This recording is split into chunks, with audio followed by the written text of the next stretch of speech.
तर लोकशाही संपवण्याकरता वापरला जातो. आज सकाळी तुम्ही शिवसेनेचं काय झालं ऐकलं असं. विरोधी पक्ष ठेवायचाच नाही. आता तिथे आकडे यायला लागले.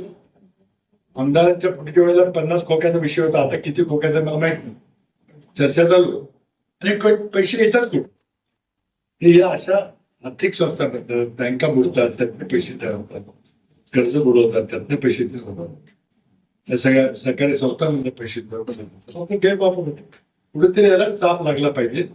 विद्यमान भारतीय जनता पक्षाच्या सरकारकडून भ्रष्टाचाराला आळा घालणे शक्य नाहीये, कारण ती पार्टी भ्रष्टाचारावर चालू. दुसरे पक्ष फोडायची, माणसं फोडायची. आपल्या आमदारकीच्या निवडणुकीत बघितलं आमच्या जवळचे सहकारी फोडले गेले. काय त्याला कारण नाही. त्याला जायचं असेल त्यांनी सुखीन जावं. इकडे हिरवं करून दिसलं तर तिथे गेलं पाहिजे, काय हरकत नाही. परंतु विचाराचं राजकारण संपायला लागेल. मला आता असं वाटायला की सगळे प्रादेशिक पक्षाला धोका निर्माण तो विषय मी नाही घेणार.